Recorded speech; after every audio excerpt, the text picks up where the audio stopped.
It started with a buzzing phone and a borrowed entitlement. My sister Amber sent a beach emoji, a straw hat and a demand, $3,000. Dream vacation, she typed, like the word dream turned invoices into wishes. I replied with the softest truth I owned. Earn it yourself. 3 minutes later, my parents chimed in like a chorus they'd been rehearsing for years. Mom, Diane, family helps family. Dad, Mark, pay or get out of this family. Something cracked, not loud, clean. Like a seal on a new jar.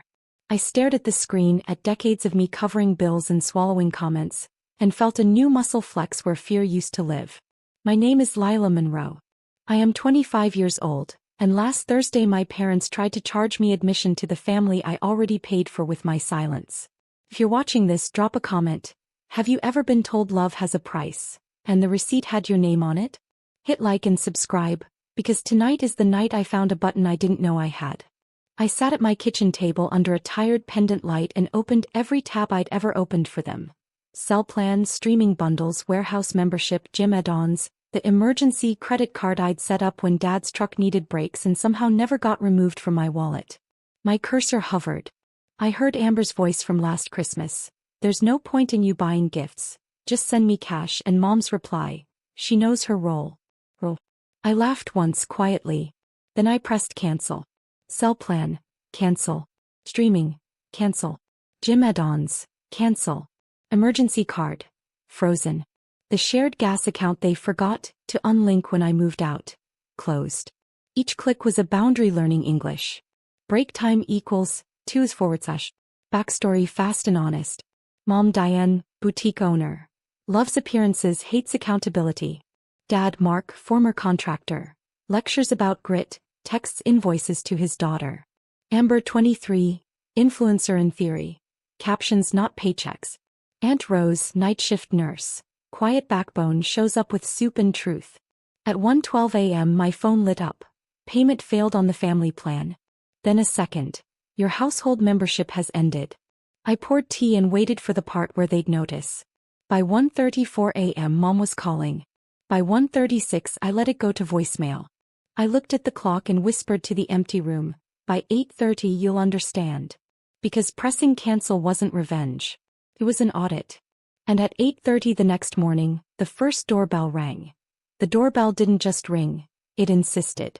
Through the peephole I saw a shape I knew too well. Mom, robe still creased, anger already dressed. Behind her, Dad scrolled his phone like it was a weapon. Amber leaned against the car, sunglasses on, playing victim. I opened the door just enough for their reflection to fit in the glass. Mom didn't waste a second. What did you do? Finally drew a line, I said. You canceled the family plan. The car insurance. Even your father's card. Correction, I interrupted. My card. You were just driving it. Her voice cracked into that old familiar pitch of guilt. We raced you better than this. I almost laughed. You raced me to clean up your overdrafts. Dad stepped in. You think you can punish your family and sleep at night? I met his eyes. I think I can finally sleep. Break time equals, // If you're still watching, drop a comment. Would you ever cut your own family off if they treated you like an ATM? Hit like and subscribe because this morning was the day I learned peace costs less than pretending. Mom pushed past the door, marching into the kitchen. You'll regret this attitude when no one's there for you. That's the part you don't get, I said. No one ever was. Amber strutted in behind her. You could have just sent the $3,000, she said. You make more than all of us. I looked at her designer phone. Then maybe you should film a TikTok about hard work. Her lips curled. You're jealous. Of what? I asked softly. Being everyone's wallet? Dad slammed the counter. You can't just erase us. I turned the laptop screen toward him. Every cancelled subscription glowing in blue confirmation. I didn't erase you, I said. You just can't afford your reflection anymore. Break time equals, // They left in a storm of slammed doors and unspoken debts. The silence that followed was the most expensive sound I'd ever owned. Then my phone buzzed. A notification from the bank. Joint account, withdrawal attempt, declined. My sister had just tried to take the last $400. And that was the moment I decided this wouldn't just be a lesson. It would be a ledger.by noon, The sunlight hit my blinds like judgment. Bright, uninvited, impossible to ignore. I brewed coffee the way Aunt Rose taught me. Slow pour, no shaking hands. You can't fight chaos on an empty stomach, she used to say. She was the only one who ever called what my parents did unfair instead of family tradition. My inbox was already filling up.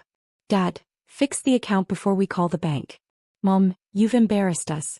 Aunt Rose always said you were ungrateful. Amber, you're insane. I needed that money. Needed. That word again, as if needing was earning. I opened a new document on my laptop and titled it, The Ledger. First entry, $3,000 for Amber's dream vacation. Denied. Second, 6 years of temporary bills that became permanent. Third, every Christmas they told me, just handle the costs, you're single anyway. Fourth, the day I realized being their provider wasn't love, it was leverage. Break time equals 2/. If you're still watching, leave a comment. Have you ever realized the difference between generosity and being used? Hit like and subscribe, because this isn't revenge yet. This is the audit before the awakening. I made a few more entries. Each one turned my anger into math. Then I made calls, real ones. First, to my employer's HR department. Please remove my parents' numbers from my emergency contacts, I said. They're not the people I'd want called. Then to my bank. I'd like to close all linked accounts and issue a single card in my name only. The representative paused. Reason for closure? Outgrowing shared delusion, I replied. The more I listed, the lighter I became. It wasn't about money anymore. It was about narrative. At 4:07 p.m. Aunt Rose called. You all right, baby? Better than all right, I said. They said I'm not part of the family. Her laugh was warm honey. Then you finally graduated. Break time equals 2/. When I hung up, I saw Amber's latest post, a crying selfie with the caption, When your own sister ruins your life for $3,000, loudly crying face, broken heart, #family betrayal. Thousands of likes. Hundreds of comments. Dozens of lies. I didn't respond. Not yet. Because by morning I'd make sure her followers knew exactly what kind of betrayal she meant. By sunrise my phone was vibrating like guilt trying to get back in. Amber's post had gone viral overnight. My name wasn't tagged, but everyone in our hometown knew who the jealous sister who refused to help was. I poured my coffee, opened my laptop, and took a deep breath. It wasn't anger that moved my hands. It was precision. Her caption said, When your own sister ruins your dream vacation. So I posted my own. When your sister demands $3,000 for a vacation while owing you $14,870 from emergencies, 6 years of unpaid rent, and a phone she still uses under your name, sometimes the dream is waking up. Then I attached screenshots. Not hateful ones. Just proof. Payment receipts. Texts. The thanks sis, I'll pay you Friday. Messages stacked over years of Fridays that never came. No insults. No hashtags. Just facts.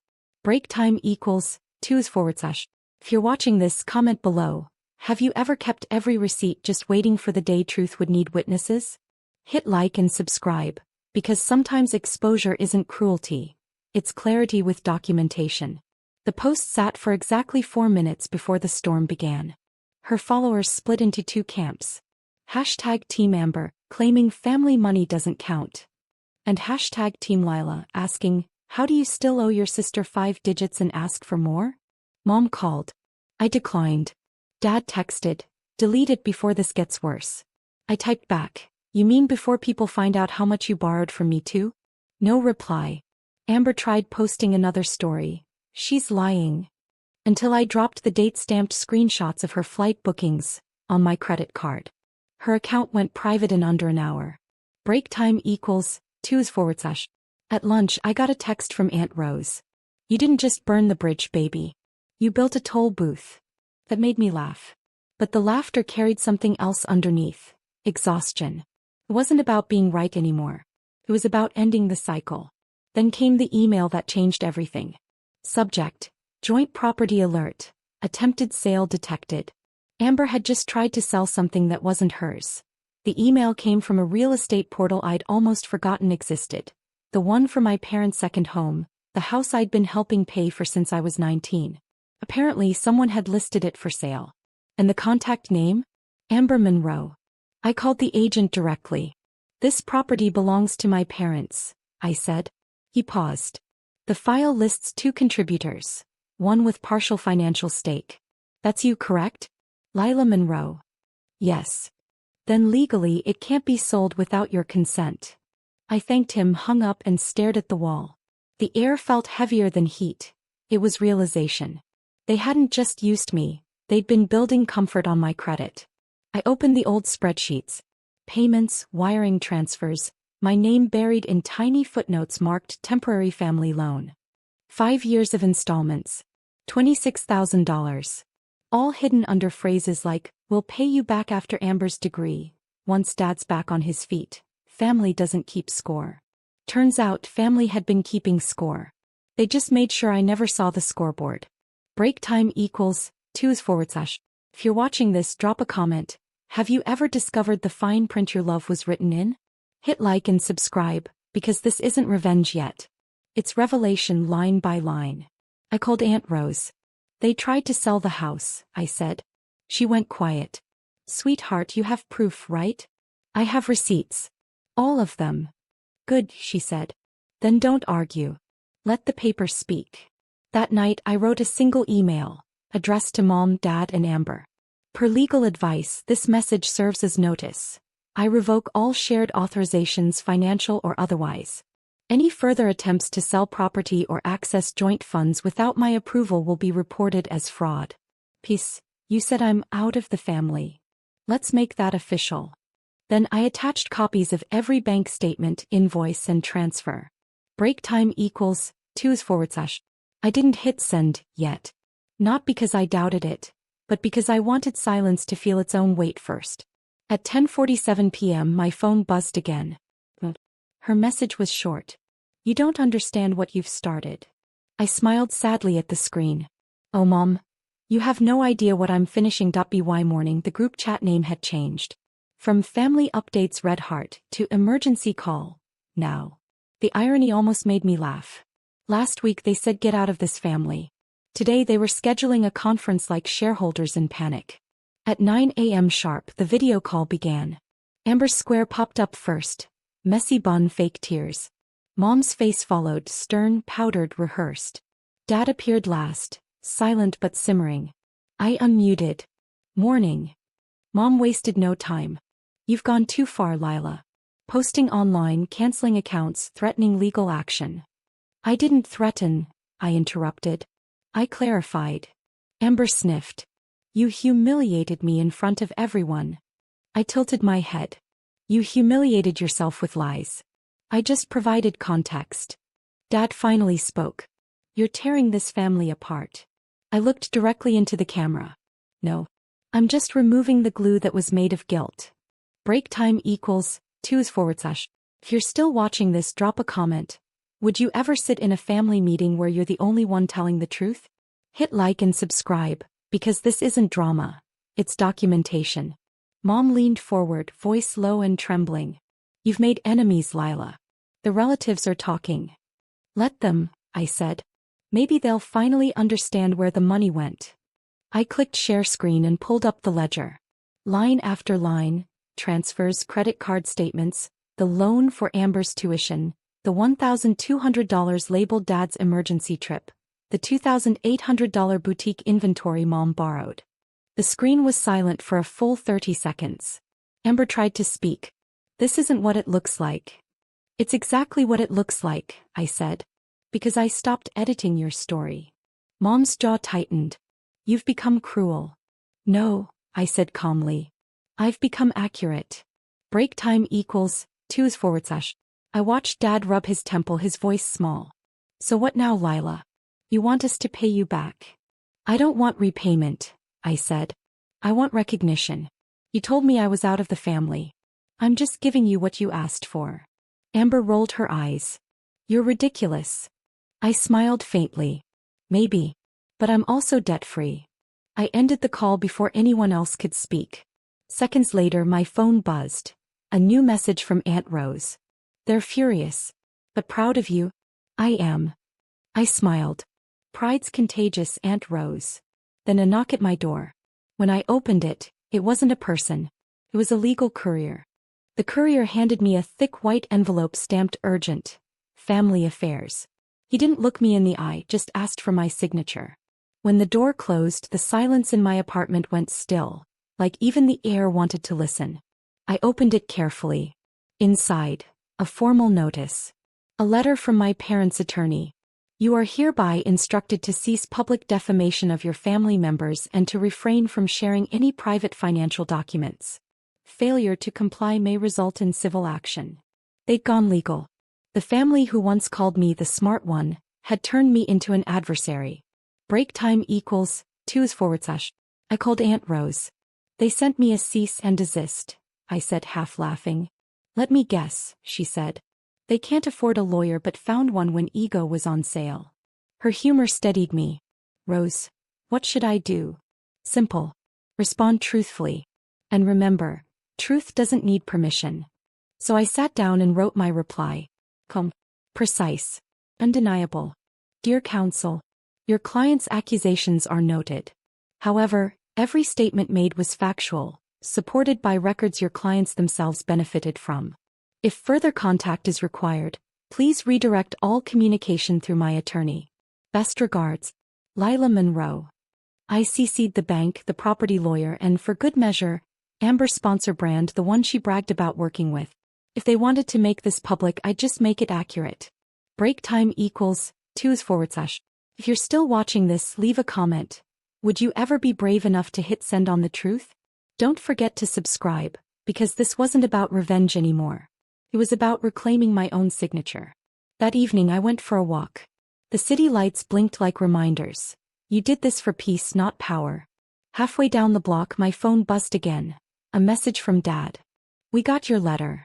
Your mom's upset. Maybe we should talk in person. No lawyer tone. No demands. Just words that almost sounded human. I typed back slowly. I'll meet you tomorrow. But only if Amber isn't there. And only if you come to my place, not the other way around. He replied one word. Wait. Break time equals 2/. The next morning he arrived. No shouting, no anger, just exhaustion. He sat on my couch and said quietly, Your mother thinks you hate us. I shook my head. No, Dad. I just stopped financing our relationship. He looked at me for a long time. You were always the strong one, he said. We just kept pretending strength meant endless giving. He handed me a small folder. Inside, proof of a wire transfer. $3,000 from my parents' joint account to mine. Call it overdue respect, he said. I wanted to cry, but instead I whispered, Thank you. Then he said something I didn't expect. Amber's gone offline. She's been quiet since last night. You might want to check. When Dad left, the apartment felt weightless, like someone had quietly lifted the debt out of the walls. I sat on the couch staring at the transfer confirmation. $3,000. The same number that had started it all. But this time it didn't feel like money. It felt like acknowledgement. Break time equals 2/. I opened my laptop and searched Amber's profile. Private. Gone. The influencer who lived online had finally logged out of her own performance. Then a message appeared from a new account. I'm sorry. No emojis. No hashtags. No filters. Just 2 words that landed heavier than all the money she'd ever borrowed. I typed back slowly. You don't owe me an apology. You owe yourself honesty. She read it and went offline again. Sometimes silence isn't avoidance. It's the sound of someone realizing the mirror works both ways.